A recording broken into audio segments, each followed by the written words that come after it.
The M4A1 has become a staple of military firearms, and it's no exception to having its own issues, but the M4 is just a downsized M16 essentially that was introduced in 1964, but the M4, man, a whole 30 years later, in 1994.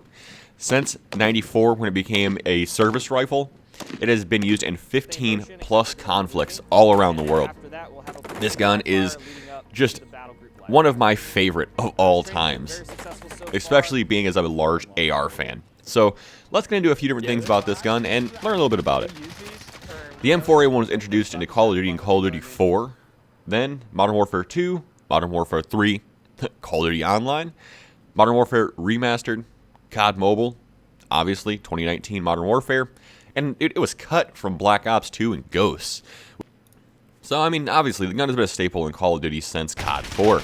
But what loadout are we running? Well, there's a few different loadouts to run, and there's a few different things we kind of need to talk about with the loadouts, because there are some things you can change to make it a great SMG.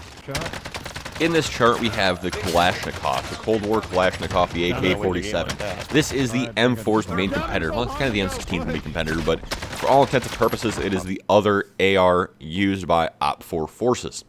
As we can see, that it does have a faster TTK than the M4 does. If the TTK on the M4 with the 5.56 rounds don't do it for you, you can go ahead and throw the 9mm Parabellum rounds on. This is a 32 round mag that gives you increased fire rate by about 22%. So obviously that's going to increase your TT or decrease your TTK and increase your rate of fire. I mean, really, it's worth paying attention to if you're playing solos, maybe duos, but trios, quads, that's just not happening with that magazine unless maybe you run sleight of hand, but there's a couple other options there. Let's take a look at some loadouts and see what we've got. The standard M4 layout is going to look like this. All right, it's going to be the monolithic suppressor, the stock M16 Grenadier barrel, the VLK-30 optic, the 50-round mag because the movement speed and ADS isn't nearly as much of a hit as a 60-round is, and the tac laser. So that's what we're running with that standard setup. Now, if you did decide to run the Parabellum rounds, what I would do is run the 9mm Parabellum rounds, the monolithic suppressor, the stock Grenadier barrel, the tac laser, and sleight of hand. This is going to decrease your reload time down to about 1.5 seconds, and instead of being like 2.5, something like that. So it definitely makes it worthwhile, and it still has bullet velocity to boot. So there's that option. But now you know what we're working with, let's take a look at what TeeP thinks about this thing. Wall. Knocked wall. Nice, with you. Stone. Knocked.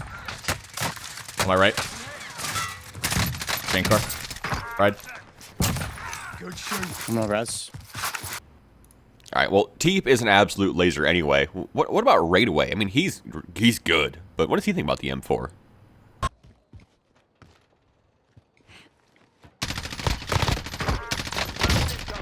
Beautiful job. As you can see, it's not just me that loves this M4. It's actually the first gun that I got gold in Modern Warfare in 2019. But, I mean, let me know what you guys think about this gun in the comments down below. If you like this video, hit like. If you like me that much, hit subscribe. Have a good one, guys. I'll see you around.